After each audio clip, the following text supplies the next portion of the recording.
welcome all the participants here. The session will be starting soon. Please be patient.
All the participants. There has been a slight delay, so our speaker will be joining us in mostly 5 to 10 minutes. And I appreciate your patience in that time duration. Thank you.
Hello and very good morning to our respected speaker, Dr. Rama Krishna Gorthi. Can you please unmute your mic and address us all? Mm. Ah, yeah, able to unmute. Thank you. Yeah, Yes, sure. thank you, sir. Very good morning, sir. Yeah. Yeah, Sorry for the technical glitch to join. Yeah. Please go ahead. no problem, sir. No problem. We were already esteemed for waiting for you. Uh, so let's start with a small introduction so that all our participants would know how they are going to who is the personal they are going to be learning from today. So for all the participants, I welcome you all for the day 2 of week 2 of our first summer school on deep learning at IIIT DM Jabalpur. We hope you're all finding these sessions enriching so far. Today we are delighted to have with us Dr. Rama Krishna Gorthi as the professor and dean of academic affairs at IIT Tirupati as the speaker. With his deep expertise in image processing, computer vision, and machine learning, we are here for an engaging and insightful session. Dr. Gorthi, thank you for taking your time from your busy schedule to be with us today. The floor is all yours, sir. Over to you. Thank you. Mm, Good morning to all. Uh, so let me share the screen. Uh, I assume that you had previous sessions on convolutional neural networks uh, and, of course, neural networks as well. And this session is mainly on the architectures, different architectures of the convolutional neural networks. So what I shall be doing in this is to take you through the architecture ones of convolutional neural network. Hopefully, since you already had the exposure to convolutional neural networks, I will just try to make a few points very explicit and clear from your side and as well, so that from both sides as well, so that you will understand the discussion that I will do subsequently on the other architectures, like evolution of the convolutional neural network architectures. The second thing that probably we'll do while discussion is, if you have any questions or you no, like inputs to discuss in between, you can interrupt me. I don't know whether all participants are allowed to unmute or not. Otherwise, no, those probably if possible, that provision may be given.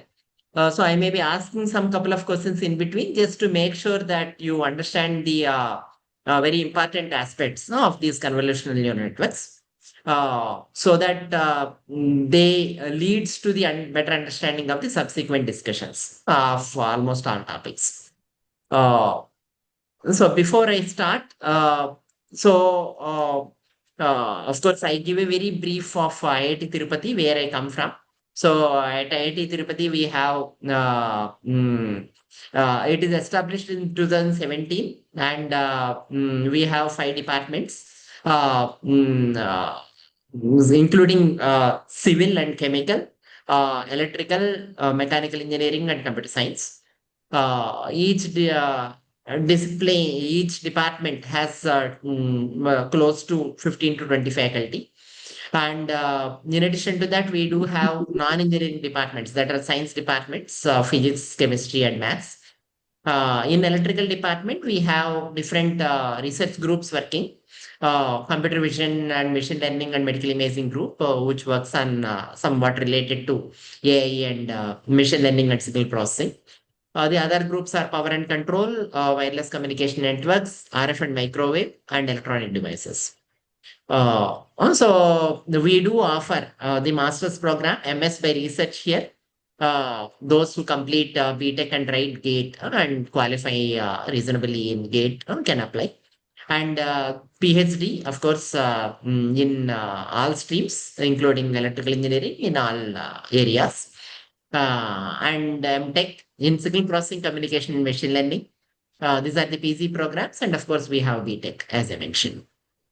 any of you are welcome to visit and have the exposure to the lab facilities we have here. We have close to 15 labs in electrical department, and all are very well established. So when you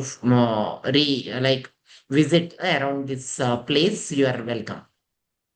Yeah, let me give the outline of the discussion. So I will not be discussing onto the GANs and other models that I was mentioned. This that there are other talks which will discuss exclusively for that. I will be discussing more on the convolutional neural networks. But before going to the convolutional neural networks, I would like to bring some of the very explicit or some of the aspects explicit. So hopefully, they are widely you know that they are widely used for image processing and video processing applications. Of course, they can also be used for image and text and audio applications and audio and text. So and then along with sequence models and so on. So they are essentially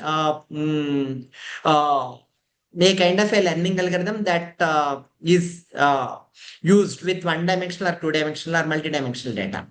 So I will go to that. So, but before going to that, since we use extensively on image and video applications, hope you know that an image is nothing but a matrix set of elements. So if the way we see and the computer see is completely different. So if you want to process or make the computer intelligent, you need to understand the language of the computer. And accordingly, you should make the algorithm develop. So essentially, the computer sees the image as a matrix. Yeah, I request all to mute yourself unless you are explicitly discussing or asking something. नहीं ma'am उनको ना कर दिया Okay. So here you can see that what the small region that we have seen is the matrix here. And one like what essentially we need to do from this image is to perform classification or detection or recognition or several tasks that our human understanding or humans do with images. The same we want to impart to the computer, that is essentially called computer vision. For that, the now the state of the art algorithms, almost all state of the art algorithms uses convolutional neural networks. So before I move on, so let's understand the process of convolution. Uh, so may I know if any of you are very familiar with convolution? So can you relate it to any of the mathematical operation that you might have studied in basic math? Or if you are from ECE background or electronics background, you can relate convolution to something else as well. So any quick answer? Okay, so I assume that, of course, some of you might know. So essentially, what convolution does is it tries to see. It's essentially a mathematically, if you see, it is nothing but a correlation. Correlation, what it does is essentially finds the similarity. Okay, so if I want to find the similar regions, as that say, if you see this kernel or filter, see in convolution, why the convolutional neural network became so famous is because of two things. So what are the two things? Any quick answer again? One is essentially the learning. That is the kind of a learning that it has in neural networks. The learning is being driven by the final objective function. Okay. The second thing, because of which they are very efficient or very widely applied in different areas, across different areas, and they do perform very well, is because their ability to perform correlation or convolution. And it is an inbuilt in the algorithm. You can see that the convolution process and learning process are go hand in hand, in the sense that what we learn essentially is the convolution kernel itself. So what convolution kernel has to do, or what convolution operation has to do is If I want to identify a particular object of interest, I design the kernel of that sort. Say it's in general, it widely used in computer vision or image, conventional image processing applications. Say if I want to detect, for example, face, what I do, we propose a kernel that looks like a face. Okay, what is the kernel that looks like a face? We can say that, okay, this being dark and this being bright is a face. So we just say that dark to white transition should be in a stepwise horizontally. That is one of the prominent feature. Similarly, the nose being white and then eyes being dark. So there is another step transition from black to white. Okay, so we can design the kernel of that sort, and if we correlate the image with that, we will be getting the those features highlighted. So essentially, the feature extraction that is done through the convolution process is mainly driven by the filter and convolution process. The filter is proposed in such a way that whatever features we want to extract, this filter essentially is a template for it. So here now, if you see, for example, this filter or this kernel, okay, if you see this is a 3x3 kernel, how does it look like? If you visualize, it looks like, okay, a kind of a positive step, okay, and then 0, and then a negative step. So what will happen? So there is a step from positive to negative across this line. So this filter, if I use for convolution process, can you tell what will be highlighted in the image? If I use this filter in convolution process, what will what will be highlighted in the output? Can I have quick answer? Anyone can Participants who want to answer, please unmute yourselves and answer the question. Horizontal line. right. So it highlights horizontal edges or lines, or strictly speaking, horizontal intensity transitions. Intensity transition means what? Say wherever there is a change from black to white or white to black, or even say for example gradient, in sense that change in intensity from 200 to say 250 or 150, 100 to 200, whatever. So any of the horizontal intensity transitions it highlights. So now instead if I want to highlight the vertical transitions, what do? We propose the template or kernel itself like that. Now this also answers why do we use several kernels in convolutional neural network? Why not single convolution is not sufficient?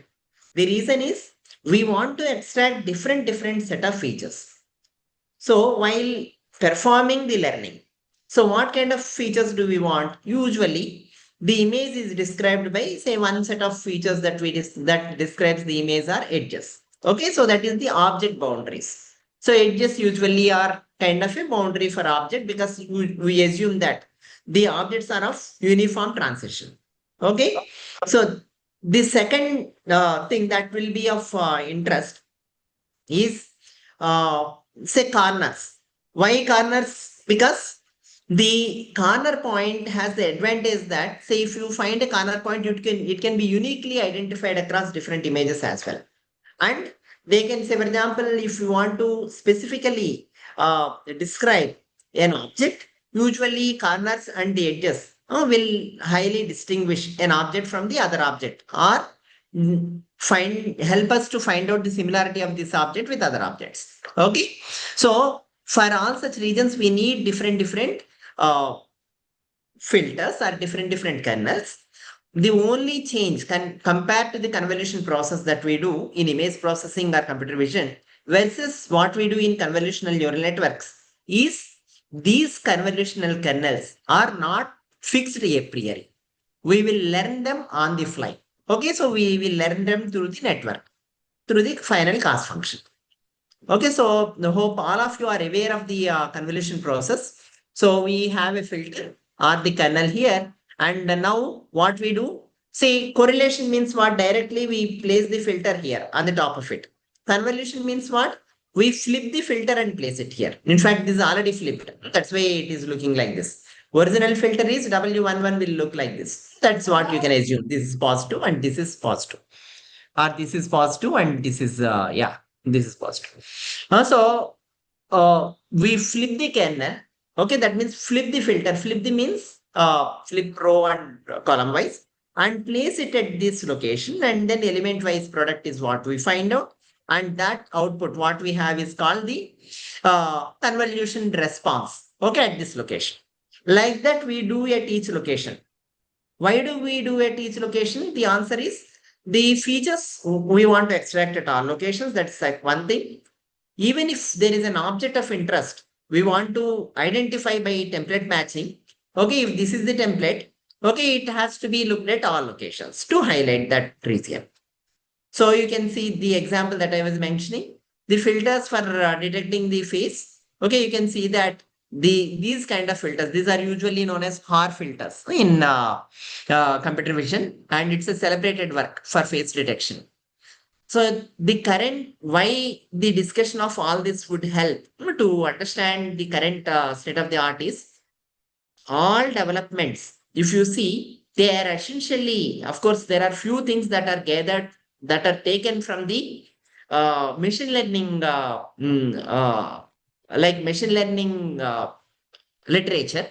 Few things that are considered from the computer vision literature.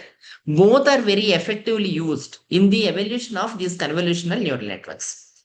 See, for example, it is very well known that if you want to extract good features, we can't analyze the image or the data at one resolution. Because what may happen if you want to find drones, for example, some drones may look very small, some drones may look very big. Or say, even if you want to detect persons, one person may be far, okay, another person may be very close. So what will happen? This person face will appear, or person will appear very big, okay, tall or big. That the person who is far will appear very small. So we need to analyze the data at multiple resolutions. As we see now, the architectures that are developed also do have that way of, okay, looking at multiple resolutions. Second, see, for example, as we are discussing now, how efficiently we learn these filters. That's another important task. As in convolutional neural networks, these filters are not prefixed. We need to learn them. How efficiently do we learn them? That is another important task. We will see few other important things. So here is an example where we use the convolution or correlation for template matching to identify number of edges. So what essentially we would like to bring in from this discussion is the convolution operation that is used as the key building block in convolutional neural network. Essentially, it does multiple tasks like feature extraction, template matching, and so on. So that means it identifies the same object which is of interest, or it extract the features of some class of samples or from set of samples and uh, encodes them appropriately and so on. Also, this understanding is very important while developing the networks. Of course, the features usually are not just limited to the convolution based, but they are also based on the operations across convolutions. That is, so angle of convolution details and so on. So we'll skip all these details. Let me move on with the now understanding of the, that is, learning task that is involved. Even though the focus of this talk will be on architectures, let me give some hints on essentially how the learning happens in very large neural networks, large or deeper, large layer neural network or deeper neural networks. Because what will happen is, see, if we talk about convolutional neural networks, the first architecture that has come is linear architecture, which is 5 layers. The key advantage of convolutional neural networks we are able to see and demonstrate mainly because we are able to scale up the architectural depth. That means the number of layers in the convolutional neural networks, say from 5 now to in fact 1,000 plus layers. So how is it possible? Say, while learning the deep neural networks itself, there are some challenges that people have identified and addressed. They are very effectively taken care, even in the convolutional neural networks. Okay, so we will discuss brief, like some details of it, and then move on to the specific aspects of the architectures.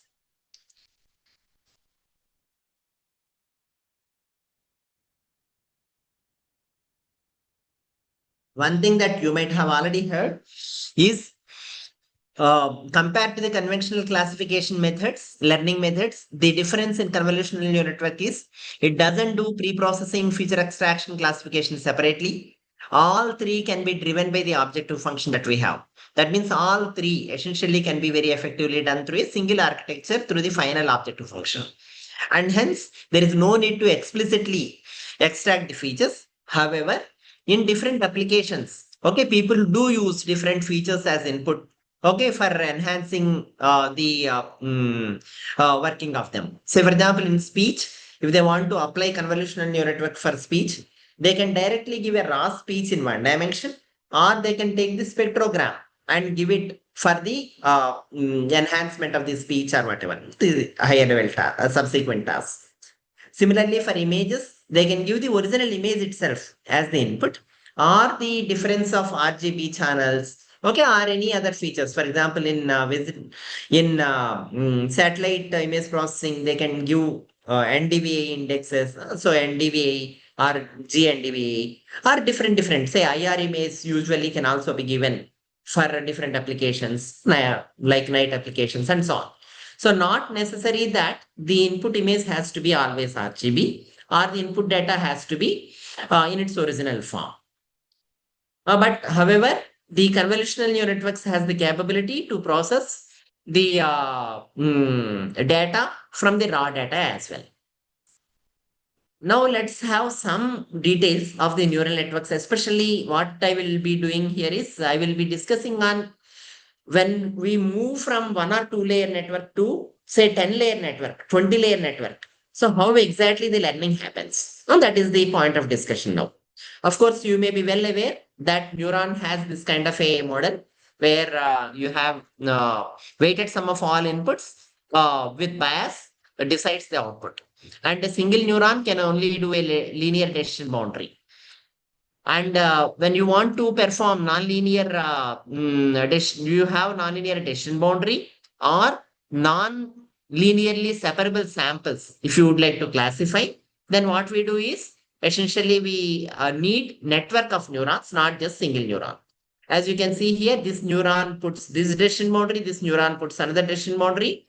Okay, and this neuron decides that, okay, between these two belongs to one class, the other two belongs to another class. So a network of neuron with activation functions or non-linearities at the activations is very important to perform. So classification of non-linearly separable samples, not linearly separable samples. Okay, what do we mean by not linearly separable samples?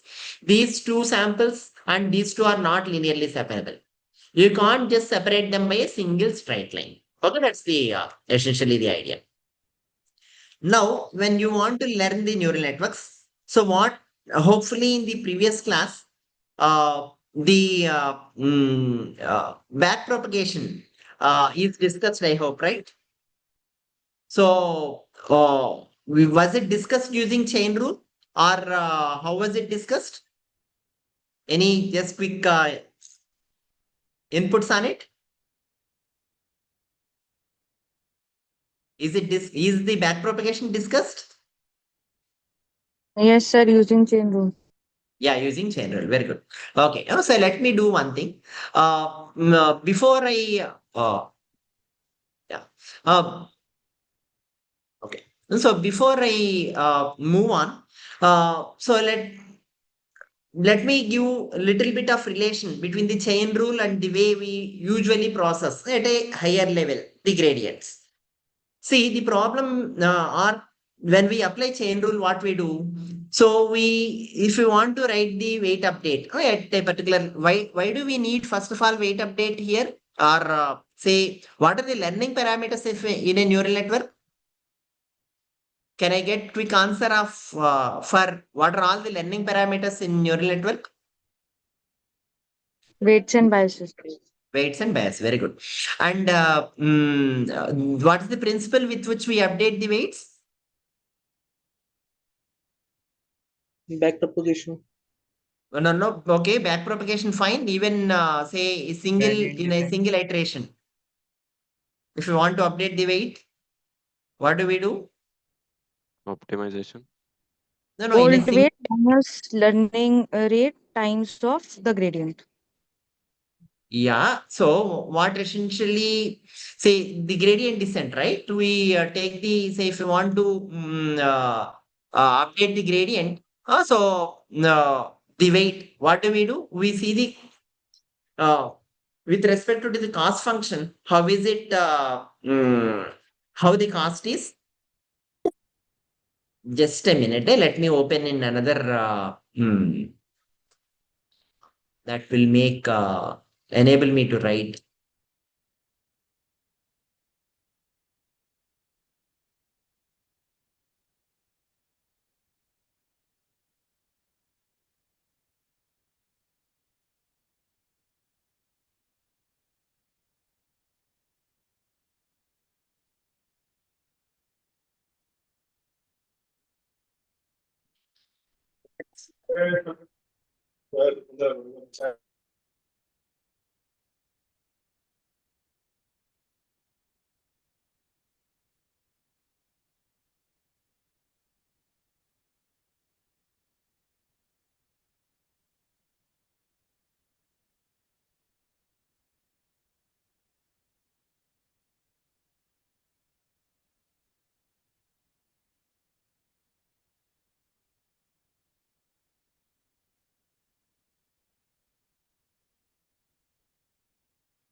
They're able to see, I hope, right?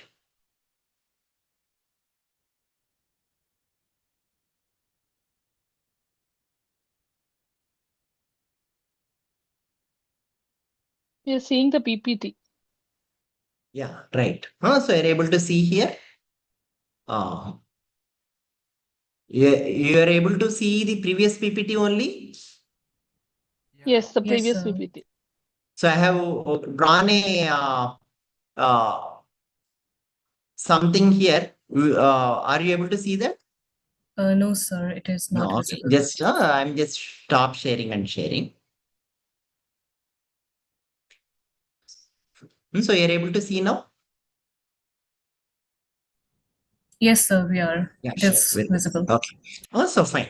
So essentially, so if what is this curve I have plotted with respect to the say when we want to learn the weights. Okay. So this essentially the cost with respect to the weights.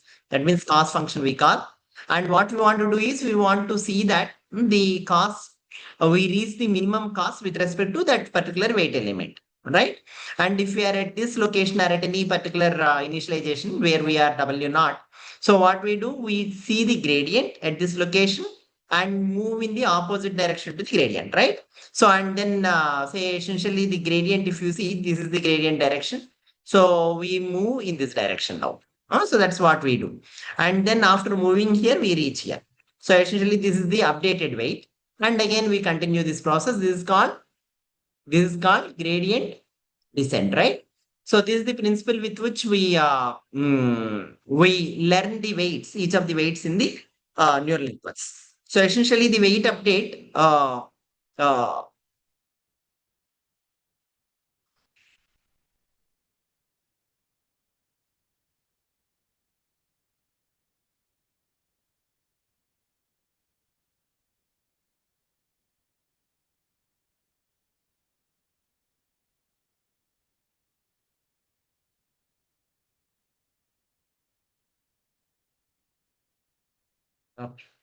so you're able to see, I think, now, right?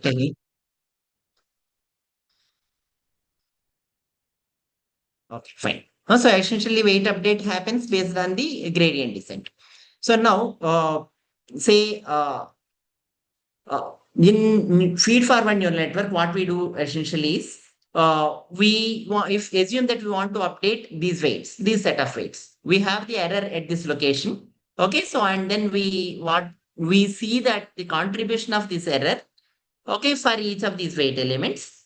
Okay, and then try to get the gradient with respect to the cost function, and then update the weight elements. Correct.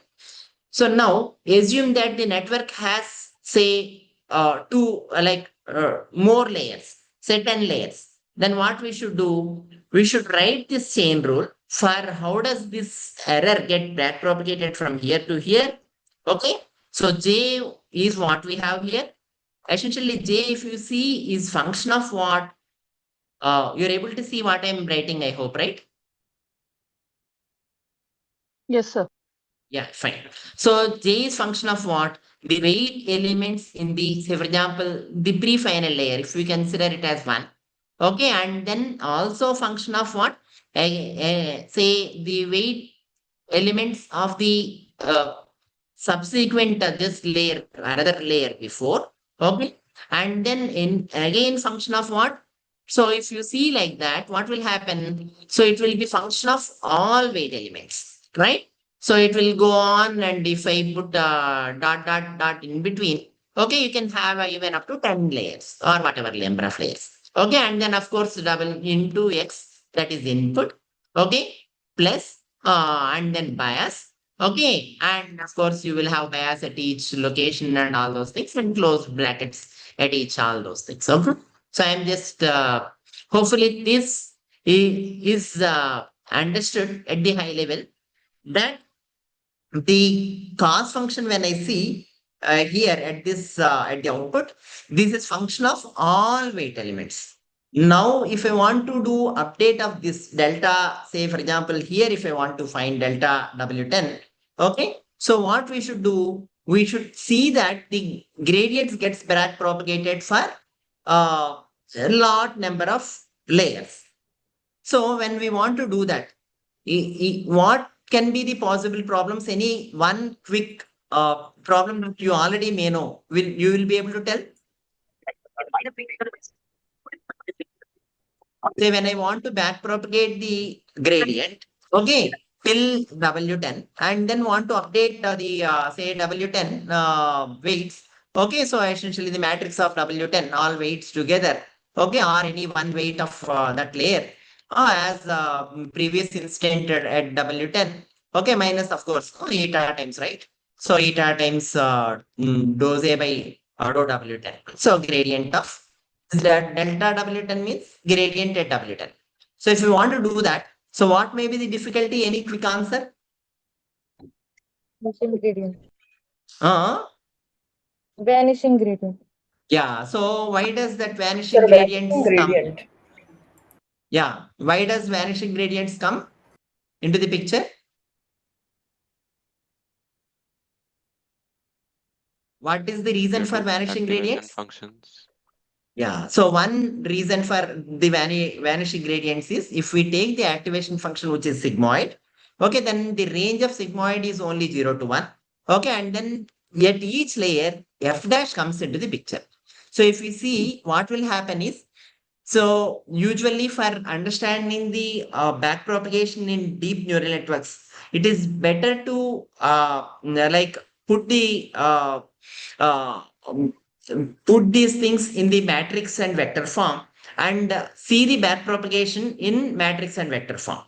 So if we see in that way or in either way, what will happen? See here, gradient of the cost function will come whenever I cross the activation, that is in the forward pass. If you see, of course, if you consider this as forward pass, so if you see in the forward pass, it is activation, that is F. Okay, but if you see in the back propagation, wherever I cross a kind of any of the activation in the back propagation, it becomes F dash. That means you can see that it multiplied 10 times here by in the forward pass, or it is function of one function of another function of, right? There are accidentally function is applied for 10 times if all are of same activation. Okay, so in the back propagation, what will happen? F dash will appear roughly in this. Okay, F dash will appear roughly for 10 times. And F dash range is, for example, F dash range is roughly, okay, 0 to 0.25 now for sigmoid activation function. So roughly this will be proportional to, yeah, you can mute in case if you are not uh, discussing here. Yeah, so it is proportional to the 10, like power 10. That is, okay, it will be very, very small. The contribution of the weight that we want to update will be very small. That is one important reason for the vanishing gradients or the improper weight update.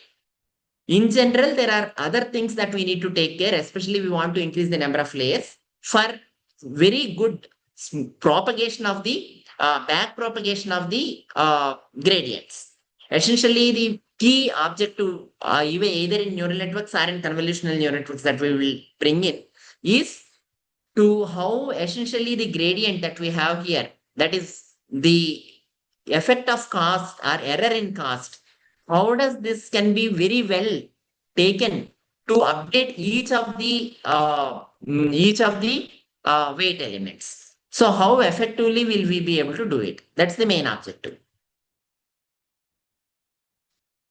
So now, see, in when we do it in a like matrix form, especially what we can write is the whole thing. This W, this can be written as one W, that is W1, and this can be written as another matrix W2.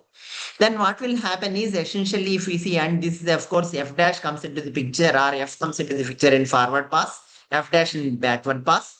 So essentially, when we see the back propagation, finally, what you can note is if I want to adjust the, say, for example, the weight of this element, okay, or weight this matrix, what essentially will happen is delta W1 or this matrix weights, if I want to update, that will be just multiplication of the inputs at this location, okay, multiplied by the delta values at this location. That means if I want to update weight of any of the element here, you can see that of course, since you are now familiar with the chain rule, my suggestion is look at this yourself little carefully so that you can understand and appreciate it. So if you want to update this WJ, essentially what will it become finally is, so it is multiplication of the input, that is xi here, okay, multiplied by the gradient, that is here delta. So here you have assumed the delta net so net j, right? So net j. So delta net j multiplied with, okay, so the xi will give us essentially the weight update delta w. That's all. So in a matrix sense, if you see, if you want to update the whole matrix, what essentially I do is just to take the, if I want to update this weight elements, take the inputs, that is all y are all together is the input. Okay, for this layer, inputs are all y bar are the vector y. Okay, multiplied by the way, like gradients at this location with respect to j. So you can see that this multiplied by this will help us to update this. Okay, so this now what it helps is to decouple with irrespective of number of layers. Let there be 2 layers, or let there be 20 layers, or let there be 200 layers. If I have a deep neural network, say for example, if I have a network of course, this sort or whatever. Okay, so assume that I have a network of some 10 layers or whatever. So then what will happen if I want to update weight in the first layer, okay, from shallow layer, then what will happen? So I have the gradient, say here I want to update the weight. Any arbitrary layer I want to update the weight. I have the gradients that are computed up to at this location. That is the delta net values computed up to this location. I know the inputs at this location, that let it be some x or y. So y are the inputs here. So simply if I want to update this delta W, okay, so delta W is just the multiplication of these two things. That's all, with proper dimensions, of course. Delta W is equal to, so you can see that delta n into y transpose. Also, essentially with proper dimensions, it will come. So delta n into y transpose is what will give a matrix delta. I hope this is understood. So how exactly this becomes? My suggestion is you relate it with the chain rule. Okay. So essentially what in chain rule also, if you see, this is all delta net value. Sorry. This is all delta net value. And you, of course, including this is all delta net value. And then Yj is the output value. So these two, if you multiply, okay, what you have will be the delta Wjk. So hope this intuition is clear. So if I want to backpropagate, what we do is in any neural network. So what I do is I first say the same thing happens in all layers. What I do is essentially uh, uh, first even if it may have 100 layers. Okay. In fact, similar thing happens in convolutional neural networks. Exactly the same or similar thing happens in convolutional neural networks. So if you want to understand the backpropagation in a deep neural networks, okay, this is essentially the key idea. So what will happen is if you have like that several layers. So if you what usually we do is we have J here. Okay. So and then based on J, we calculate delta. Assume that you write this as delta 1. You calculate here as delta 2. Delta 2 is what? Before applying the activation function here, what are the or before applying activation function here, what are the gradients? That is delta 2. Okay. Here delta 3, like that. Assume that you have gradients written initially from J. Okay, that is how do we write it? We can easily write it through since in one layer, the gradients if we are able to write. So the same applies here. That means if we in forward pass, if this is W, okay, in backward pass, this becomes W transpose. That's all. Okay, in back propagation. In forward pass, if it is F, okay, in back propagation, it becomes F dash. Okay, I'm just telling the like the after the derivation, but my suggestion is you can spend little time yourself so that you can appreciate this. So essentially, what will happen now? So if I want to do back propagation, say up to whatever gradient it has, into F dash will come, and into W transpose will come, into F dash again will come here, into W transpose again will come here. Keep on multiplying with W F dash, W transpose, F dash, W transpose, and so on. Nothing else. Okay. So initially there will be, of course, some gradient here based on whatever cost function you take. Okay. So, and what we do is we calculate the first whatever, if we have what 20 layers or whatever, any number of layers, we calculate the gradients first. Okay, and you anyway have the inputs. So this let it be say x20. I am writing from this side. Okay, so let this be x20 and let this be x3. Okay, so then what we do? The gray weight update here is equal to what? Weight update is equal to any guess based on the discussion? So if we want to make weight up these weights updated.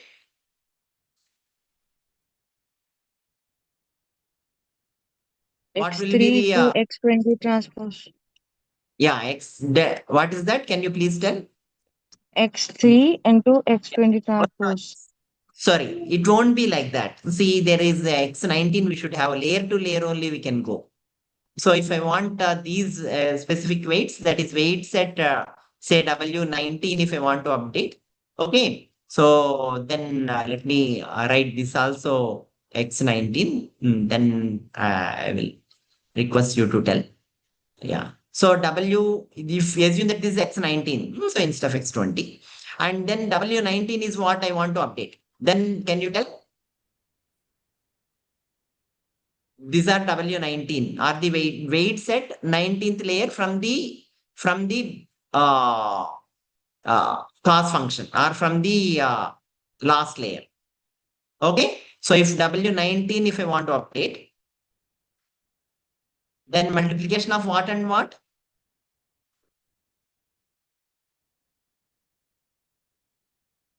Sorry. Any quick answer?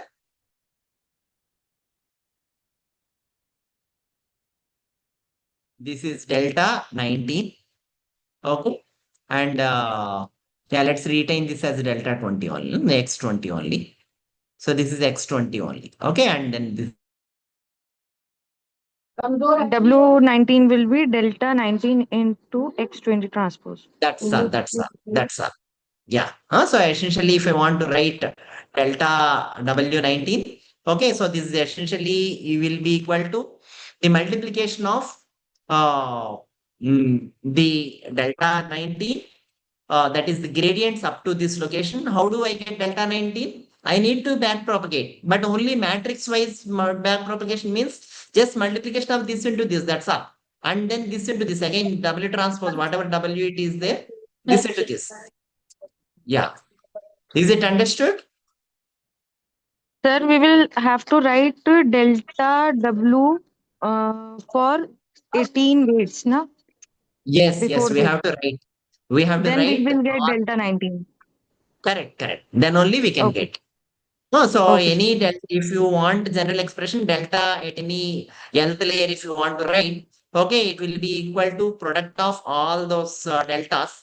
So essentially, product of what will happen is product of all W up W transposes up to that location, okay, into F dash. So F dash up to that location. So W transpose L minus 1th layer. So L minus 1, okay, and F dash also L minus 1. Okay, multiplied by you have actually finally you have small delta here, right? Because of this, I write as delta delta E, I write. Oh, because of the error that you consider, let it be the mean square error or constant, like the cross entropy loss, whatever the loss you take, that will contribute to this delta E. After you cross this phase, what you do? This phi is applied, okay, only in these two. How many times? L going from, okay, is essentially the first layer, that is 1 to L minus 1 clear. So up to L minus 1, so yeah, L minus 1. Okay, you can put, of course, this index wise, you can differentiate this, let it put K and then this also K and so on. That you can essentially hope the this analogy also is understood. That means if you want to back propagate over 10 layers, 20 layers, or even 100 layers, this is what we need to do. That's all. Okay, take all F dashes together. That means you calculate the F dash, you calculate W transpose. Anyway, W is there, W transpose is with us. F dash into W transpose, F dash into this W transpose, F dash into this W transpose, and so on. But each F dash is different. Yeah. If you are not discussing, please mute. And request organizers also to mute. Uh, so the if you have any questions, feel free to ask. Because this, if you understand the whole back propagation in convolutional neural networks, deep convolutional neural networks, okay, in deep neural networks, all is in some sense is well understood. I assume that at least this idea is very well understood. That means if you want to get the gradient at any location, I just look at the input at this location, just in the front end, and the gradients at rear end. That's all. Gradients at rear end, okay, multiplied by the input at the front, okay, will give me the gradients that of the weights. And then, of course, I can use gradient descent. Okay. Okay. So let me move on. This is the uh, yeah. This is essentially probably the visualization. Essentially, what it learns. Finally, it learns the features. Okay, corresponding to a particular output neuron. It learns all. If you see all input weights that are connected. Okay, what it learns is essentially the correlation of the sample of that class getting very well highlighted for the weights connected to that output neuron. Assume that this output neuron is car. Okay, then what a neural network learns essentially, if I see the weight elements all connected to the inputs in some sense, directly assume that you have only single layer network. And if you see all the weights connected here, okay, so what it learns essentially is, say if I have thousands of car samples, among all thousands of car samples, wherever the correlation with all thousands of car samples is higher, for that weight vector, okay, that weight vector is being led. Hmm? Yeah.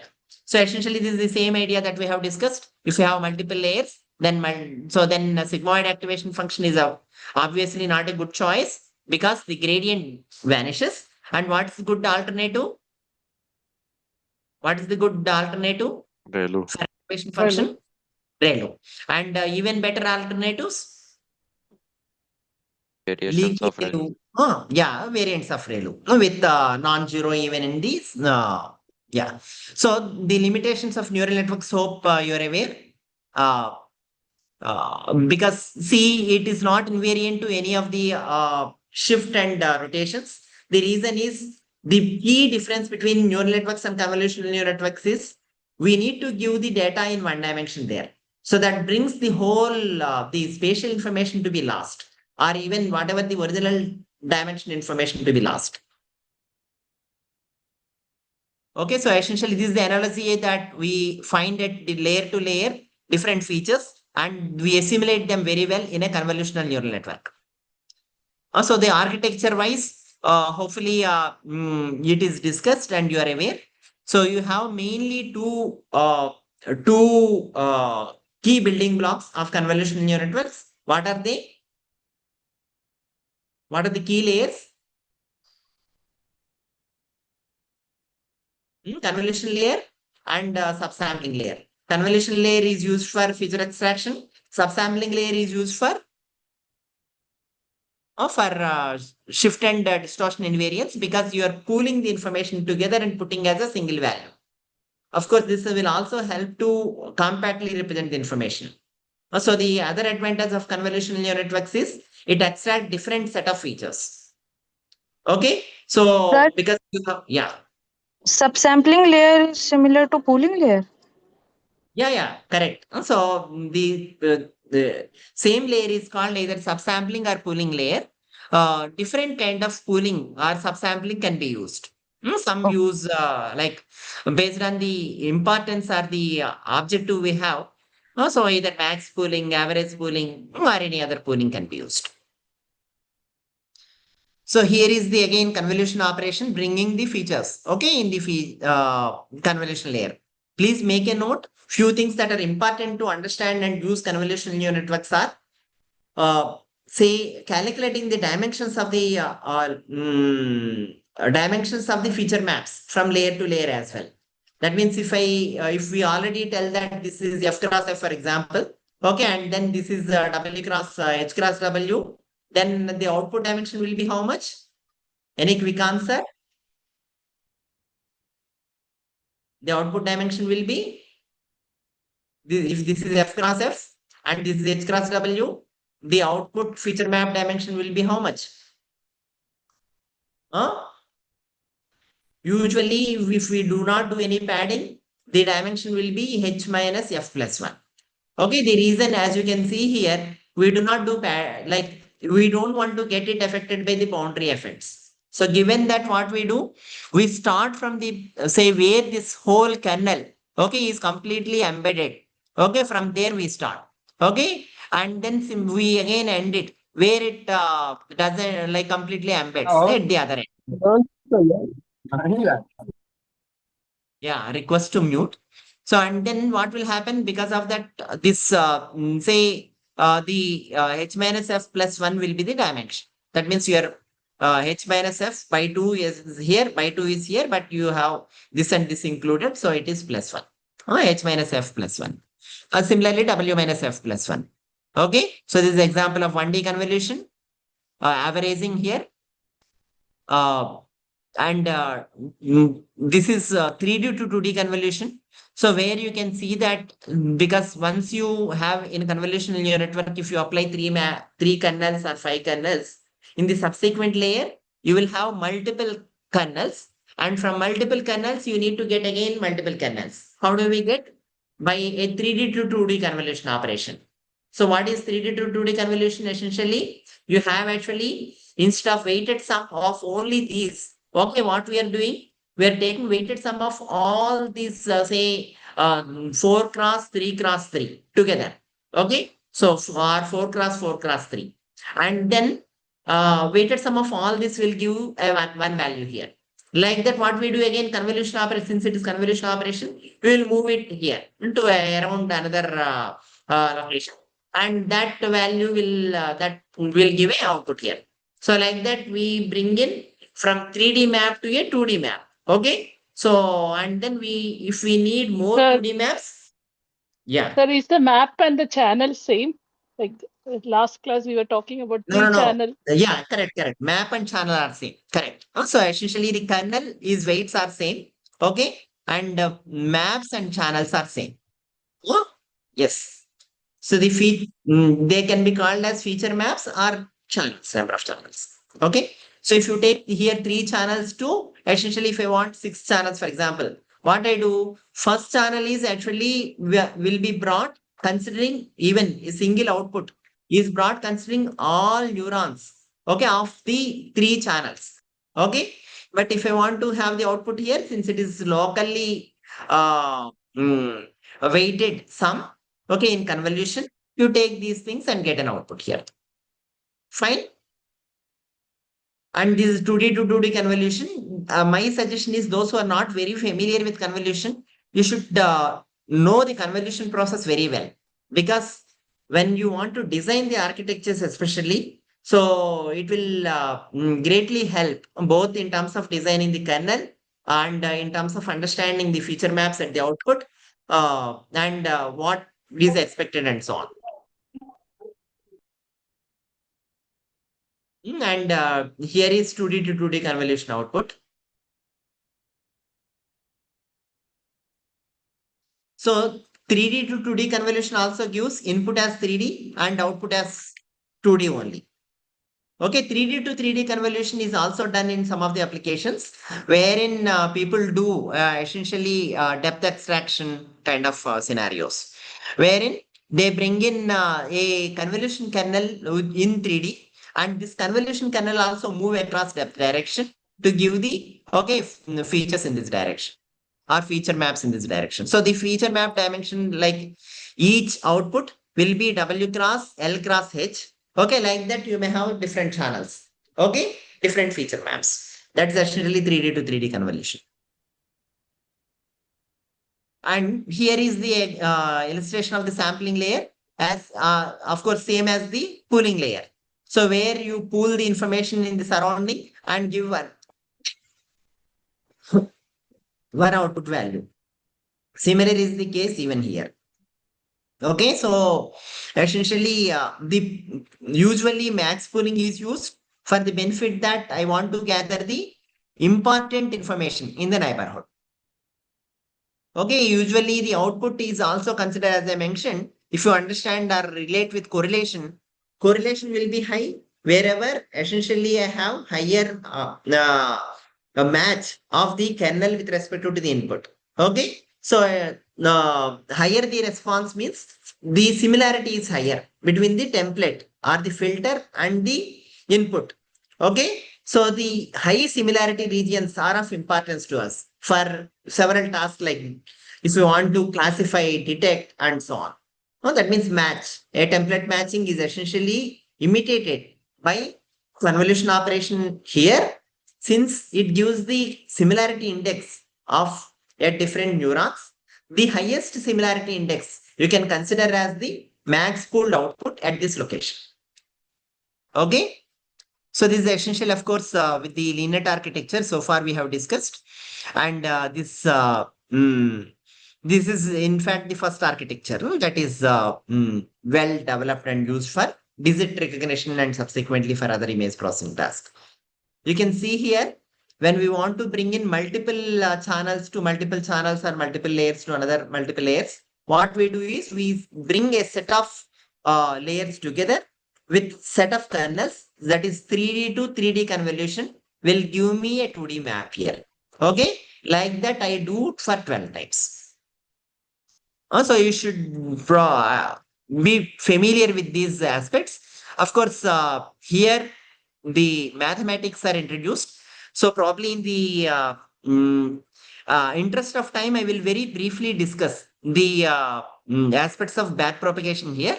But essentially, these aspects, if you like whatever I have discussed in the deep neural network, how the back propagation happens, similar thing applies even in convolutional neural network. Okay. So essentially the same, say for example, in forward pass, if I'm taking activation here, okay, reverse pass F dash will come. That's if you have F here, okay, if you have F dash here. And one change is if you have convolution, see here what we are doing this convolution layer.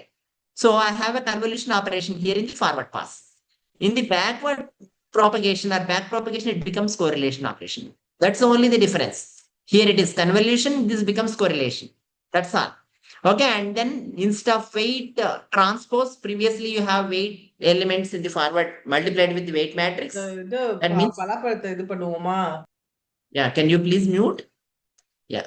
So in the neural networks, what we have is, if you want to get to the next layer, output Y, okay, what we have done is W into X. That means multiplied with a matrix there. Okay. In the back propagation, what has happened? If you have delta Y already with you, okay. So to get the delta X, okay, what we do is essentially is, okay, what we do essentially is W transpose into delta Y. Okay, that's what we do. Oh, that's what I have mentioned there. If there is no activation function, this is what is going to happen. Similarly, here what will happen? In forward pass, you have actually the convolution operation that is imitating W. Okay. And then you have actually, of course, activation here, additionally, which is not shown here. And if you have delta S2, for example, already here, okay. So what will happen here in terms of it? If you are downsampling here, okay, to get the sampling information here, it will become upsampling. Okay, so now if I see the analogy in back propagation between feed forward neural networks to the deep neural networks, okay, you have two different things now. Okay, instead of this W, you have two different things now. What are the two different things? One is convolution operation instead of W. That becomes correlation in the back propagation. Okay, anyway, F becomes F dash. Downsampling becomes upsampling. That's all. So if you have delta already here, okay, that is the output error. See, then any number of layers you may have. Okay, let it be 2 layers or let it be 100 layers. Okay, so we just apply these three operations if it is a convolutional, like convolution layer and pooling layer. If it is a fully connected layer, again, this is W, right? So here F dash will come into the picture. Okay, because there can be an activation F here. So F will bring a F dash, W will bring W transpose. Hope you understood what I'm trying to tell. Say the error now gets multiplied by this, okay, gets multiplied by this, get multiplied by this, okay, and then upsampled instead of downsampled and get multiplied by this. Okay, this taking, of course, matrix dimensions and appropriately gets instead of convolution becomes correlation here and so on. Okay, so this is the forward propagation and this is the back propagation. Even in convolutional neural network, let it be 2 layers or 200 layers. Are the things clear? Now, the problem or the difficulty comes. See, few things, as we mentioned, while essentially when we want to go into the deep neural networks or deep convolutional neural network architectures, we need to see how exactly this F dash doesn't have the problem of either vanishing gradients or diminishing gradients. Sorry, or exploding gradients. What is vanishing gradients? We already discussed. If the F dash value is say less than 1, for example, okay, mod I am telling, okay, just for simplicity, mod F dash is less than 1, what will happen? If I have 100 layers, F dash gets multiplied by 100 times and F dash power 100 will be very small. That is diminishing gradients problem. If F dash on the other side, if it is greater than 1, what will happen? Okay, it will be very large. So we should not have either way, and then only I will be able to make better back propagation of the weights. That is first thing, one thing. Okay. Second point that we want to see that in when we want to be evolve with the good architectures is, see, the error only I have is here. I want to see the influence of error not just here but all locations, in the sense that, see, if I keep multiplying with some factors and so on, even W's are usually less than 1. So if I keep multiplying with several W's also, the contribution of the J or delta J here, that is delta value here, at shallow layers or the front layers of our weight update, Okay, at this layer weight update. Okay, it will be very difficult.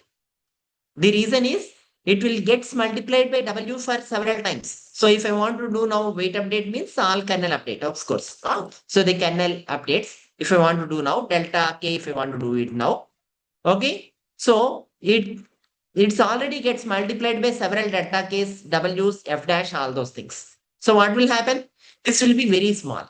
So can I somehow bring the contribution of error directly to the earlier layers? That is second thing of importance. So that means the flow of gradients. Okay, flow of forward information and backward information across several layers. That's second thing. Third thing is, as I mentioned, when we evolve with architectures, how do we do at multiple resolutions? Okay.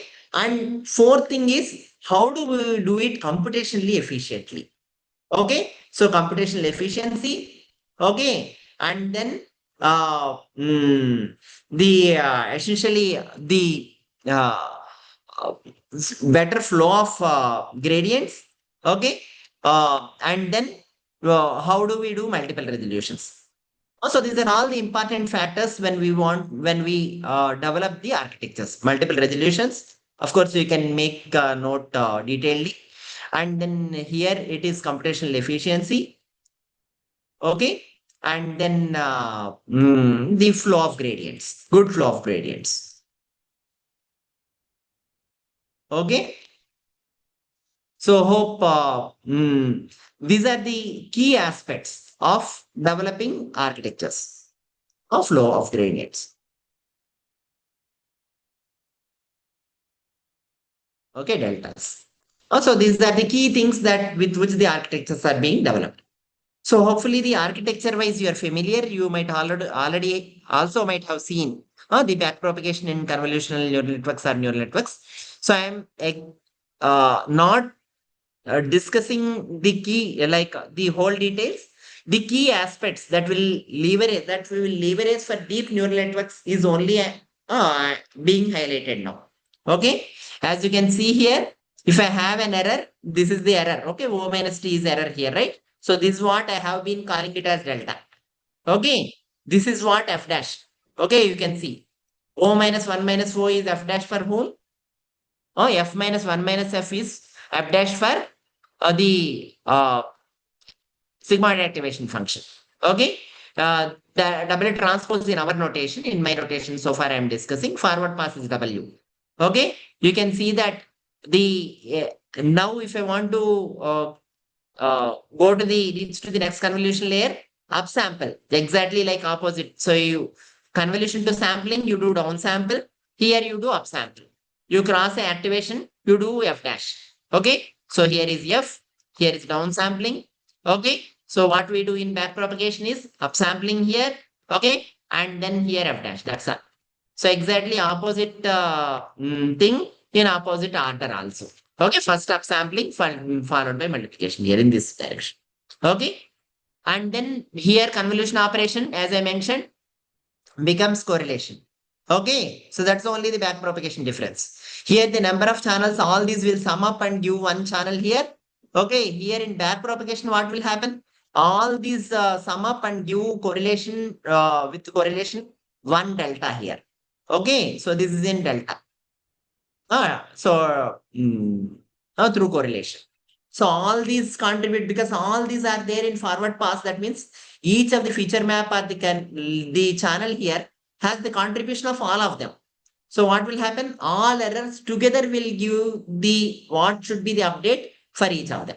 Okay, here. That's the difference. Hope you understood that this superficially. Okay. And I assume that once you spend your time and you yourself look at the convolution process and correlation process in better detail, you can see that one becomes the backpropagation of other. So in fact, this is a exercise done by one of our students. See, this is the convolution operation. Okay, so the y is x convolved with x convolved with w. So if you see now, if I want to find out delta x6, for example, okay, what do? Is I see where all x6 is involved.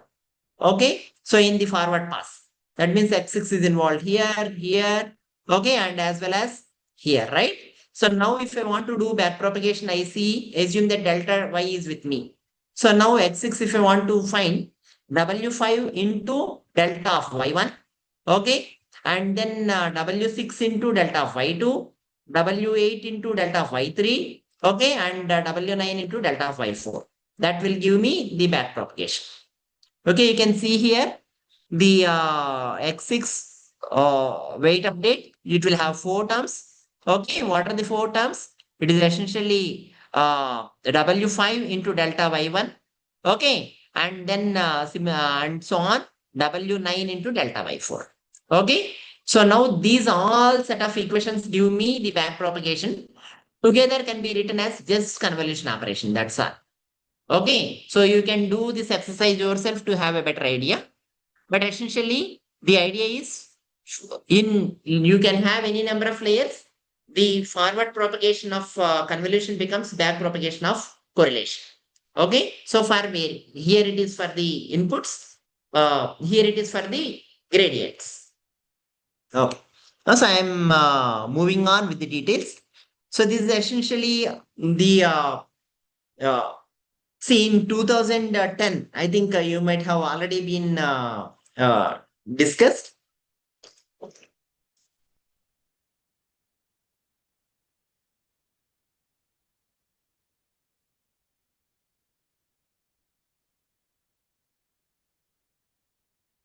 That there is a competition launched in 2010 that is essentially for very large scale image recognition challenge.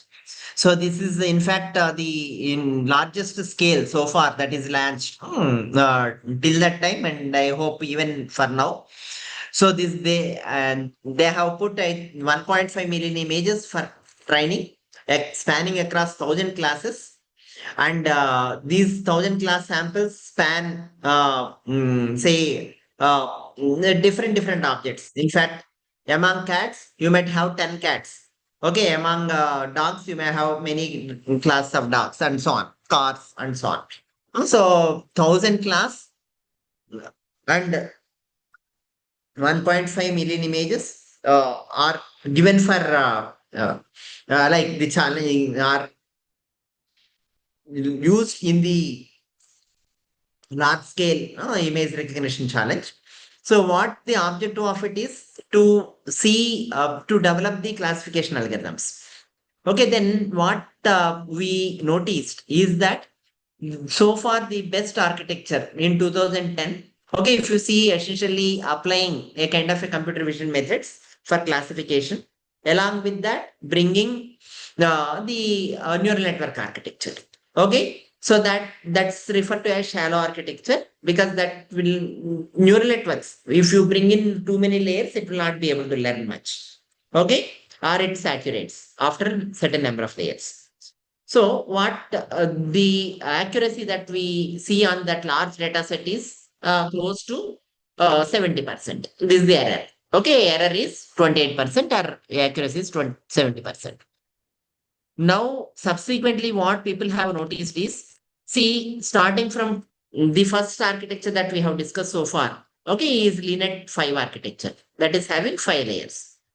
The LXNet architecture, okay, subsequently, which has been proposed, uh, has 8 or 9 layers, 8 layers, and then it is a deeper architecture compared to the LeNet, having more number of channels and more number of layers.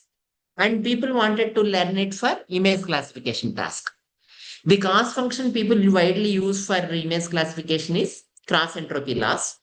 The reason why people use cross entropy loss is for, of course, for classification, what we want to do is, if I have 5 classes or 10 classes, I want to give a classification probability. That means the output neuron should be able to tell what is the probability that the output belongs to that class.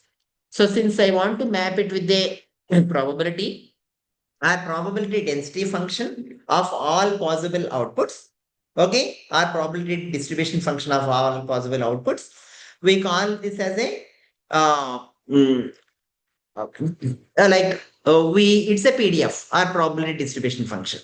We want to see the similarity between the ground truth probability distribution function versus the network predicted probability distribution function. So how do we see it is essentially difference between two PDFs is different from difference between two vectors or two matrices and so on. So we don't measure in terms of the error, mean square error mainly. We measure usually based on the PDF to PDF error, that is Kullback labeler divergence. And that translates to finding the similarity, that means in terms of how information is common between these two through cross entropy. Hope you are well aware of cross entropy loss. Otherwise, it is very important and you should be aware of it. Use your classification task. Now, if I want to, of course, with classification, cross entropy loss, and with slightly deeper architecture, that is 8 layers, the ResNet is proposed in 2012. And this gave, in fact, a big jump in terms of the accuracy, okay, from bringing for almost 10% improvement. So on this large data set, 10% improvement is really a kind of a much or very great improvement. Also, by looking at that, people have gained the interest in convolutional neural network and deep convolutional neural networks. The difficulty at that time for to bring in such an architecture is, see, this has 8 layers, okay, and people, when they want to bring in the 8-layer architecture with more channels, okay, parallel processing is very important. And at that time, the GPU facility that we have doesn't sophisticatedly support such GPU parallel processing. So what people have done is they have implemented on 2 different machines with whatever the best GPU cards they have and so on. So then, since it has given very good boost in the performance, then people has interest in terms of how do we bring in, okay, more and more computing facilities for training deeper and deeper neural networks. And the next question is, what should essentially how should the architectures be? The kind of questions people ask is what changes should we do to the architecture? That means previously in LeanIt, for example, okay, so we have started with say 5 layers, right? So in each layer, they used 5x5 kernels. Okay, the question now is, should we use just the 5x5 kernel? Okay, so here it's 5x5 kernel, right? The one kind of question is, should we still use the 5x5 kernels only? Or 7x7 kernels are better? Or 3x3 kernels are better? Okay, so this is one question. Okay, again. Now, say how many channels should I have? Okay, again, how much depth should I have here? Okay, how much wide width should I have? Number of channels. How much depth can I go? See, if I go from 5 layers, okay, I have 5 layers here, fine. From 5 layers to if I go to 500 layers, will there be any advantage, or will there be any great advantage in performance, or only computationally burdened or efficient? When we want to especially have larger and larger layers, we can't keep on having the dimensions of the kernel also be kernel in sense dimensions of the feature maps to be higher, or the channels to be higher. Okay, that is H and W has to be less. And if it is very less, for example, what will happen again? We will not be able to get the effective feature extraction. So how much should be the dimensions? And then how essentially the information should be, as I mentioned, only single dimension kernel should we use, or can't we use multiple kernels at a time? Say 3x3, 5x5, 7x7. So can't we see what is use of using 5x5 kernel? If I use 5x5 kernel, I'm looking at this region. Instead, if I use 7x7 kernel, what do I look at? I look at little bigger region. Okay. If I use 3x3 kernel, I look at even smaller region. So what reason? So I analyze the information at different resolutions then, right? So the how that will that give an advantage? So all these were the questions. And then if I have an error here, how do we backpropagate very efficiently? So all these were the questions. Okay. So with which the evolution of the architectures have started. And then the answers came in subsequent architectures. What I will do is I will first highlight the key answers that we have got, then go into the architectures. See, the first network is essentially a kind of a modification. So that means if we see from here to here, okay, so essentially some kind of a tuning, a fine tuning. Okay, so I just say that it's a hyperparameter. Okay, so one is tuning. Second thing is they have effectively taken care. So in fact, this is also 7x7 kernels it uses. Okay, so I think they use 11x11 kernels. 11x11 kernels. So slightly, and then 7x7 also. So at different layers, different kernels were used, if I am correct. Essentially, the change in terms of fine tuning also includes, okay, changing the number of kernels and few hyperparameters. And also what they have seen is they also have seen a kind of few other ways. So essentially the batch normalization is introduced here. Batch normalization means what? If I have a network, okay, so one layer to layer, if I keep going, so what will happen? See, if I, instead of giving one input, okay, one input sample, I can give a set of input samples, okay, at once, a batch of input samples. Okay, then what will happen? I will get batch of outputs here. Okay, so let me put x1 here. Okay, x2 here, just to differentiate. Okay, batch of like inputs does this also has. Okay, and then it will get the batch of outputs also here. Okay, so like that. So batch of outputs at each location. That means these batch will be x3. So like that. So now what I do, see, since I have not just a single sample, I have given some set of samples. What I want to see is for at a particular neuron. Okay, I want to see for all x. So what is the change in the output? Okay, at this location. You understood? So if I give one sample, see the input sample will have features, right? So first feature will come and given as input. Second feature comes here. The output also will have actually here, will use of course all of them and get one output here. Here for this output itself, I will have what? For several samples. Output given for first sample, second sample, third sample. I want to see how the distribution of this output, okay, for a particular feature looks like.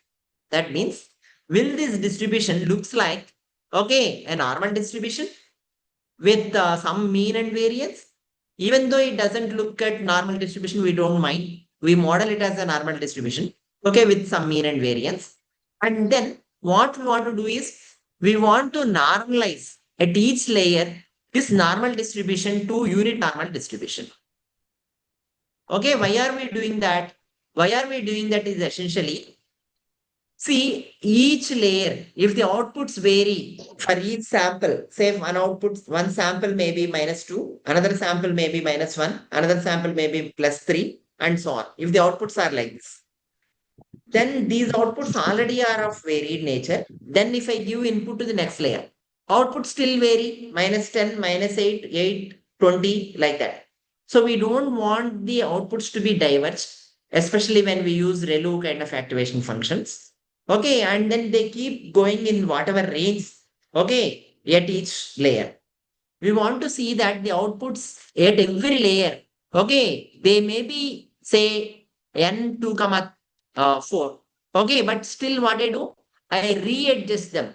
That means re-normalize them. That means if they are distributed in a Gaussian distribution, okay, with large mean and variance or some skewed mean and variance, what I do, I redistribute them to a unit normal distribution, so that I make sure that all the inputs to the next layer, okay, comes as in the same range. Okay, So that helps me to essentially to take the regularized inputs at each layer. Okay, and limit the total cost at the output or cost function or the search region for each of the weights. That means if the cost varies from -100 to +100, the search region is very big for each weight. Okay, updates. But cost varies from -10 to 10, the search region is smaller. Okay, so for that reason, what we do is we normalize at each. That's called batch normalization. Okay, that is all. That of course people started using normalization here and started using batch normalization subsequently in the subsequent architectures. I think it is started from here itself, batch normalization. And the next thing that people have seen is the next development in 2014. In fact, in 2014, there are two key architectures. One is VGG, another is GoogleNet. The VGG, what the main contribution of VGG is, of course, they boosted from 8 layers to 90 layers. But the thing is, what they have noticed is, see, when we want to find out the kind of a convolution, directly finding convolution with 5 cross 5 doesn't really, or 7 cross 7 or bigger, 11 cross 11 is not a good idea. That means if I want to extract, if I want to extract features, okay, if I want to extract the features, okay, so what I do, if I directly convolve with a bigger region, then what will happen? This whole thing gets averaged and I will get one output in the next, next output neuron, right? So this, instead of this, so directly applying 11 class 11, I can apply first initially a finer convolution that is 3 cross 3, followed by next 3 cross 3, followed by next 3 cross 3, and so on. And with several 3 cross 3, finally, the output neuron will look at the same region as 11 cross 11. Okay, instead of looking at it in one go, right? This is called receptive field of output neuron. That means if this output is obtained by convolution of this 11 cross 11, 11 cross, assume that is the input. Okay, from this I have performed 11 cross 11 convolution and got output. So what will happen now? This is essentially the receptive field of this neuron. Okay. So instead of having receptive field of 11 cross 11 directly, what the key contribution of VGG is, okay. So uh, they have gone it in a step by step manner or fine finer manner. So what did they do? Initially, a 3 cross 3 receptive field, if we have, or the convolution is 3 cross 3, what the receptive field will also be 3 cross 3. That means if I start from here, okay, so if I apply only 3 cross 3 convolution, then what will happen? Only this region will be decided, okay, in giving me some output, okay, at this neuron, right? That, and this is one layer now, this next layer. Now I take another 3 cross 3 here. Okay. And then in the next layer, what will happen? This 3 cross 3 will decide the output at this layer now. Okay. And again, I will take another 3 cross 3. Okay. So this will decide the output at the next layer. So what is happening here?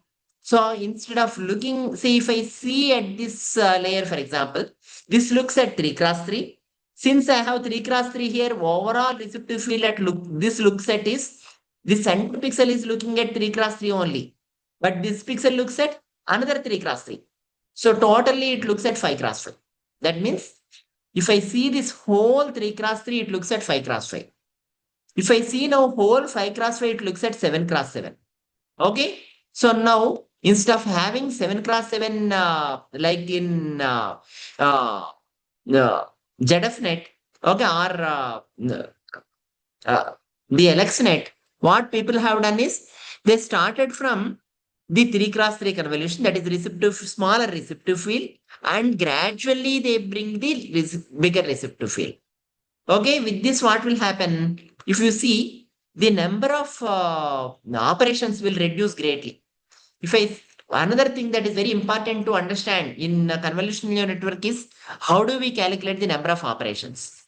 See, if we have 7 cross 7 is the direct filter. Okay, so let's put this as 7 cross 7 for ease of discussion. Okay, so if it is 7 cross 7, then the number of operations from one layer to other layer is, see, for each convolution, you need 7 cross 7.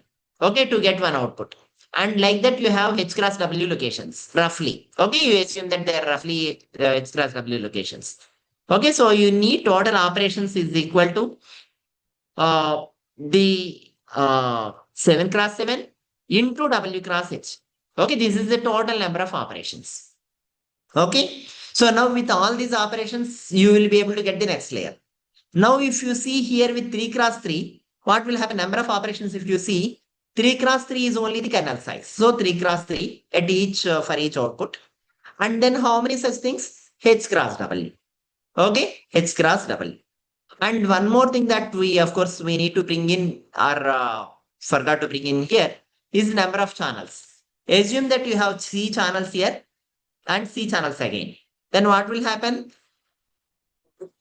Number of additional computations here are C into C. That means you have to multiply this for C times, right? So C into C. Okay. And since you have to do for each output, you have to take C channels into account. And for C channels, you have to take C in, again another C. So the final expression for number of computations is this for one layer. Okay. With 7 cross 7 filter, H cross W dimensions, C cross C channels. Okay, from input layer to the output layer.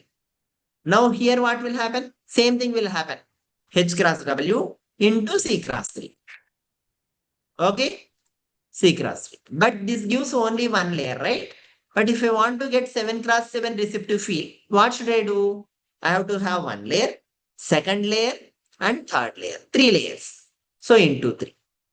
So now if you see the number of computations in this case versus in this case, what will happen? Number of computations in this case is essentially 49 times of whole thing.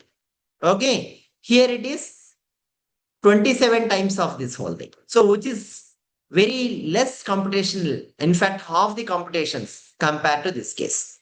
So what VGG people have shown is both the number of computations are less. Okay. And as well as the effectiveness in terms of the feature extraction is also good.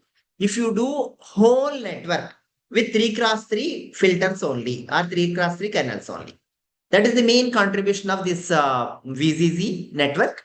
And VGG network is used with 16 layers and 19 layers. Sir, Yeah. So we are out of time. explain how did we get 3 cross 3 cross 3, like instead of 7 cross 7? Can you repeat? Can you explain again how did we get 3 cross 3 cross 3, like No, 27 we instead of used 49? right, very good. So we use 3 cross, we want like the proposition by VGG is to use 3 cross 3 filters in each layer. So instead of 7 cross 7. That is the proposition.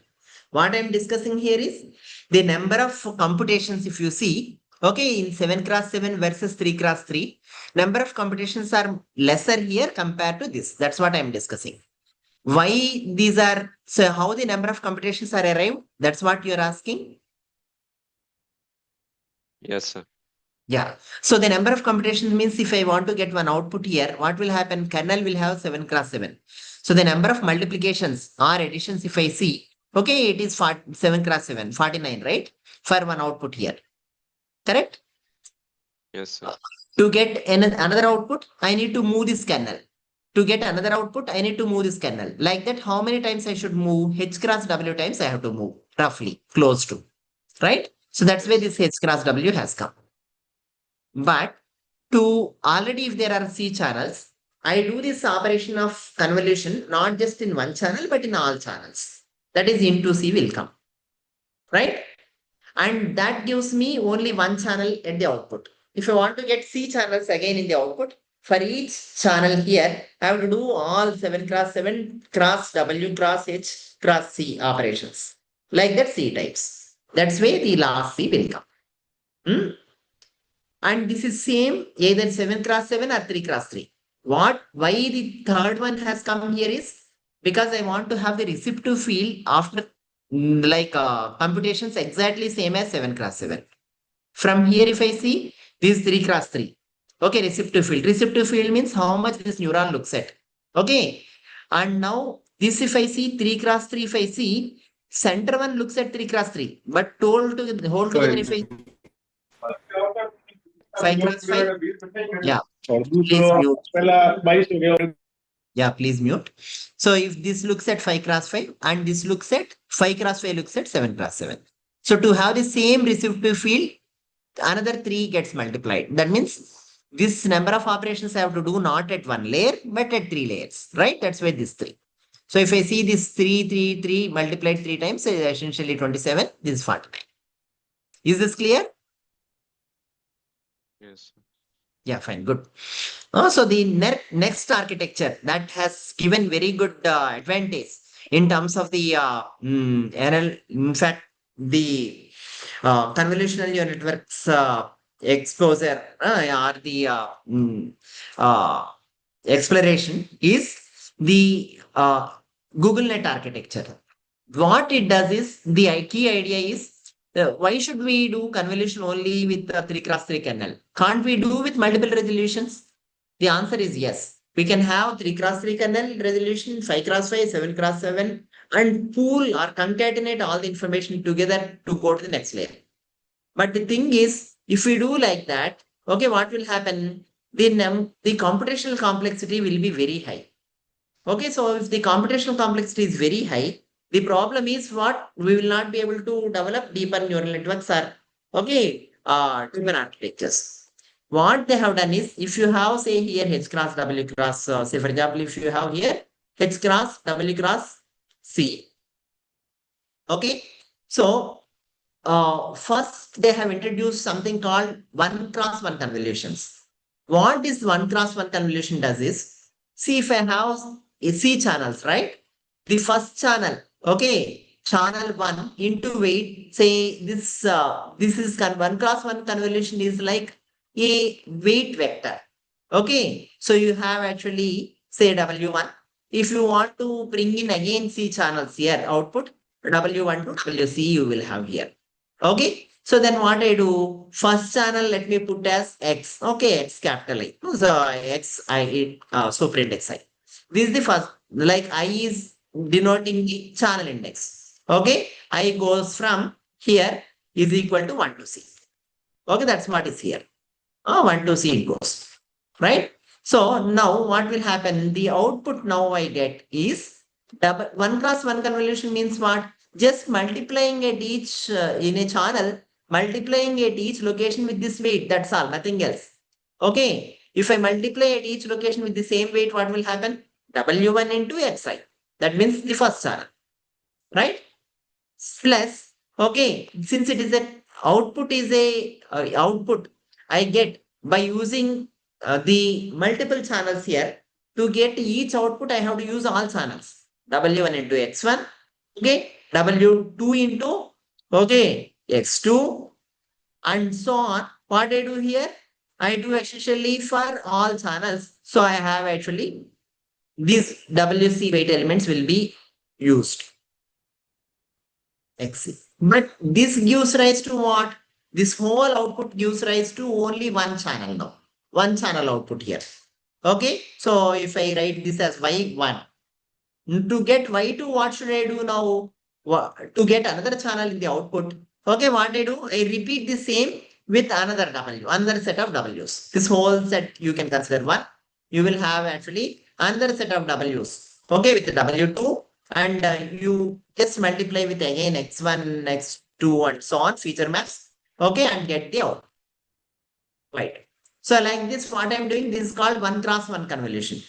So what essentially I'm doing, I have a set of, okay, C, W1 to WC, such things I have C or D. Okay, if I want D outputs, okay, so D channels I will have in the output. Okay, so that means, so now each output is obtained by weighted sum of, okay, weighted sum of the channels, that's all. So essentially, this 1x1 convolution gives a different representation of the input feature maps. That means assume that input feature map C is equal to 100. Okay. The output feature map I just want to represent in terms of only 10 feature maps. Okay, D equal to 10. Then what do I do now? With the 10 feature maps, okay, I want to represent the whole input information. Okay, so that is in with a different weighted combination. These weights are being learned in a convolutional neural network altogether. This is also called bottleneck layer because I can reduce the number of channels from any number of channels to any number of channels. Yeah, please mute. Probably I may take another 5-10 minutes to conclude. I hope that is fine. Yes, sir, it is. Yeah, sure. Yeah. Take your time. Yeah. So these weighted sum would provide us essentially the set of channels, and this is, as I mentioned, it's a bottle. It can be used as a bottleneck layer in the sense that so you can reduce the number of channels at the output. Okay. So now if I want to perform with 3x3, 5x5, 7x7, what will happen? We have already seen that higher the convolution kernel, higher will be the computations. So what I do now, assume that there are 100 channels here. Okay. So what I do, I apply 1x1 convolution and make it say 20 channels here. Okay. So then what has happened? Channels are reduced. The computations will be those many times will get reduced. Okay. So here I can make of course 20 channels or whatever. Okay, so it's up to us. So 20 channels, 10 channels. Okay, here directly I can bring in whatever 20 channels or any number of channels. Okay, and then what will happen? Here, if this max pooling is used, right? See, what this is called inception module. What this inception module used in Google Net has done is they just didn't use only the convolutions at different scales or different resolutions, but they also brought in, since pooling operation already is being used at each layer, so we will do first pooling. If we do pooling, what will happen? Number of channels remains same. The dimension, if we do with proper stride equal to 1 doesn't change. Then what do we do? Then we can apply 1x1 convolution to get as many number of maps as well.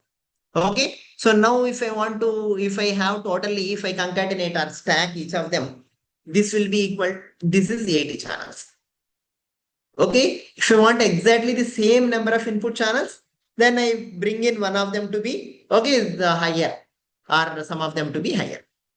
So you got the idea of this bottleneck layer and inception module. Is this idea clear? This is another important idea. See, so far, each architecture has come up with one key idea.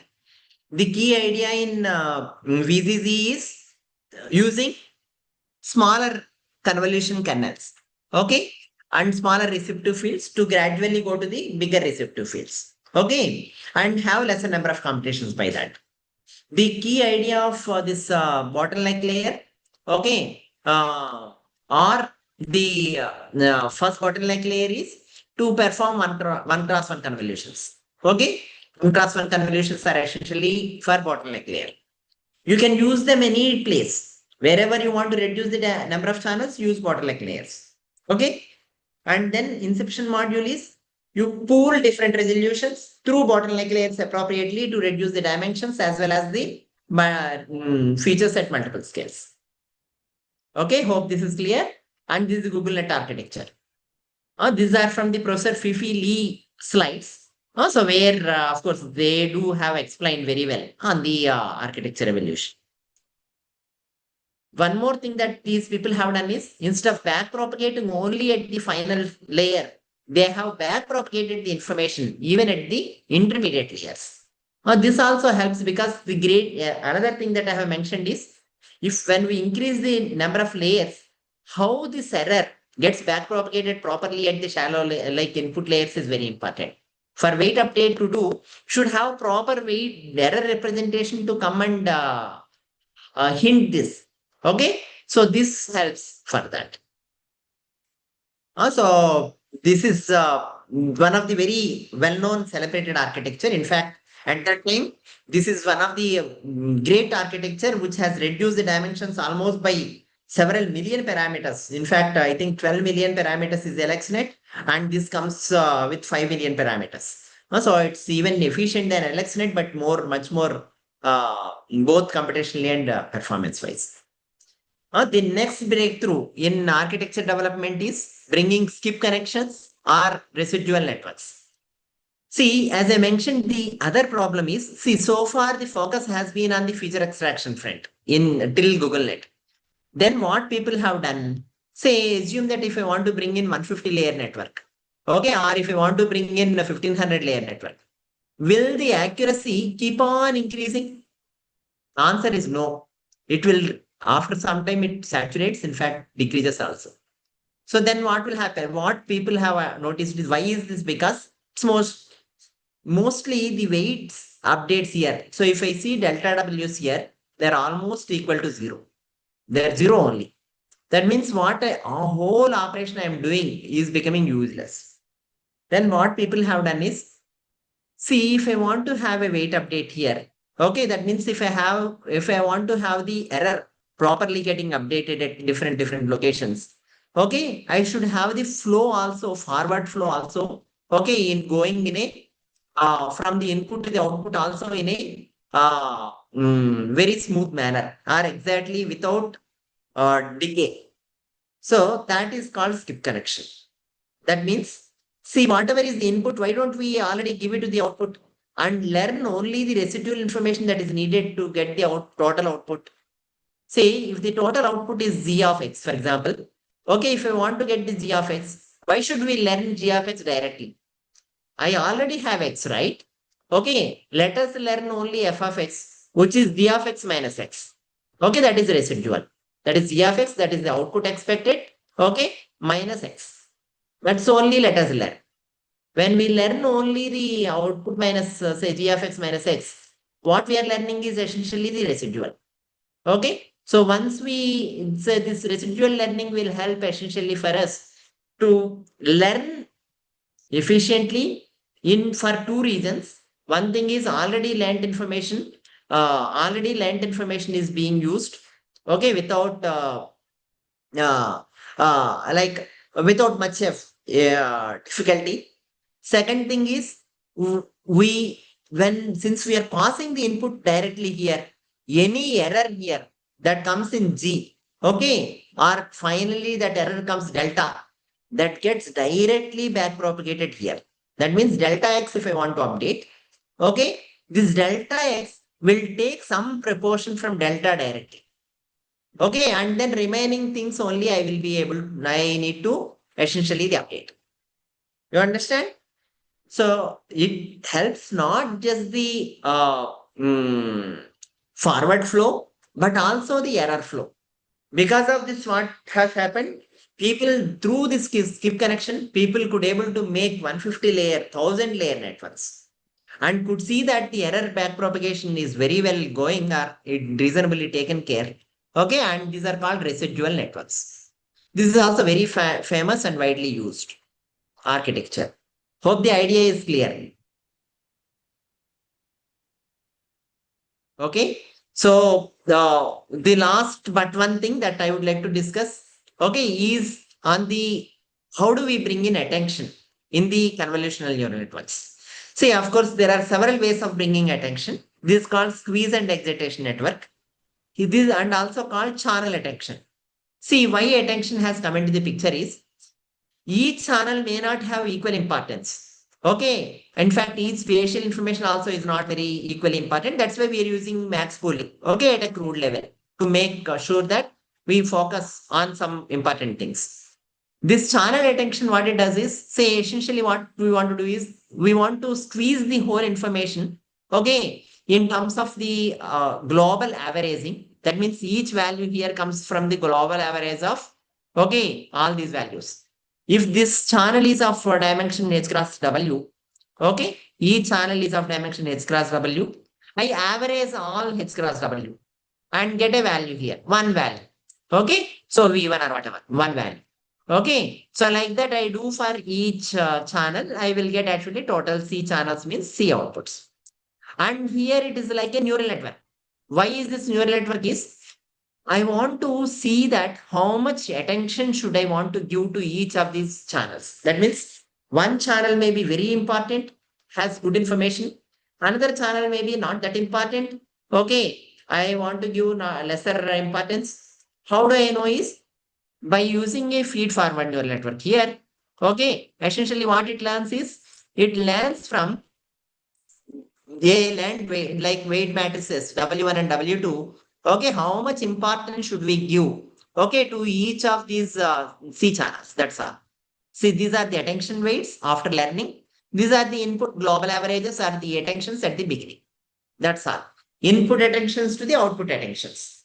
Why we are learning average gives roughly the average information in that channel. Okay, so that is used to learn the final attention. And these values are C are multiplied element wise with respect to the C channels. That means if I have C channel Xi, okay, multiplied with the attention AI, okay, that is output here, whatever I got, okay, so to get the corresponding one. And we don't see them here. Please make a note that we just multiply with the attention and put it here. Okay, like that, other channels. This is called squeeze and excitation network. As you can see, we are discussing only one block or one layer, okay, of each network. The reason is whatever we do at one layer and one block, we repeat at all layers. Is this clear? Okay, the last one before I leave it for discussion for a few minutes is essentially the dense net. See, the idea of dense net is slightly different than the residual networks. But the key requirement or the idea is same. See, the here what we want to do is we also want to have a better gradient flow. I have an error here. I want to see that it nicely back propagates. But what squeeze and advise, what the ResNet has done is it, yeah, say if I have X number of channels here, it doesn't care about how many number of, say, X1 feature maps has C number of channels here. It doesn't care about how many numbers it need to have, sorry. It need to have exactly same number of channels here, X2. Okay, then only what I can do that addition operation that we were doing there, right? Or subtraction operation. You remember? So I'm adding the input channels to the output channels. That means this C here is equal to C here. Number of channels are equal. That's what is the assumption. So that's why after some set of things, there is a break. In break, what we do? We change through bottleneck layer or whatever, we can, our convolution, we can change the number of channels. Okay. So there is a discontinuity, of course, but you have a continuity in a greater region of the network. So now this is what the number of channels are not C, learned number of channels can be C.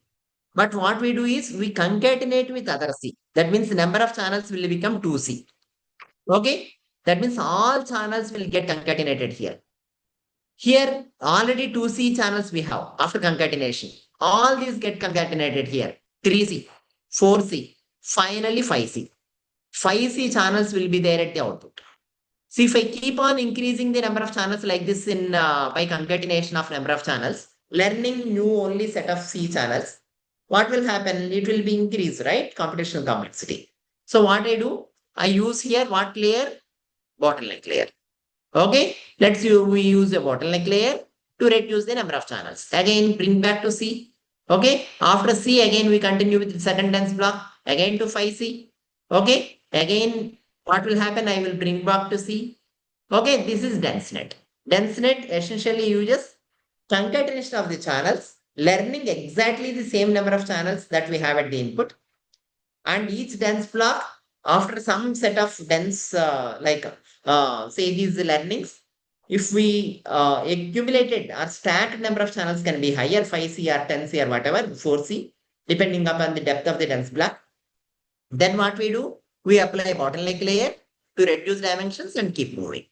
Okay, this is the dense block. In fact, this is in 2018. People have shown that this gives much more like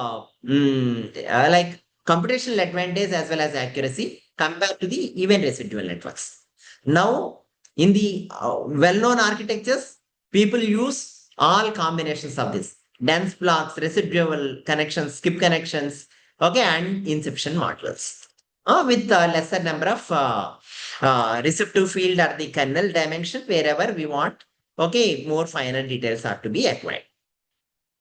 This is the visualization of dense block. Okay, wherein the number of channels keep added and then go on. So that's all. So here we can conclude. Any questions we can take for another couple of minutes. If you have any questions, you are welcome.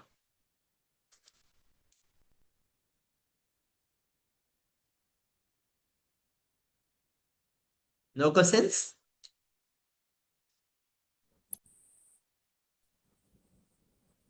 Participants, the session is open for discussion. If you have any questions, please be free to ask. Yeah, probably if there are no questions, then thank you all. Yeah, you can anyway reach out to me at my email ID. Okay, in case if you have any questions or things to discuss. Yeah. Thank you. Sure, Thank sir. you. Yes, I'd like to thank you, sir, once again for this amazing session today. And before concluding, I'd like to remind everyone that we are looking forward for the next session. And that's all. Thank you, sir. Thanks a lot. It was an amazing Thank you. session today. Yeah. Bye. Bye to all. Thanks.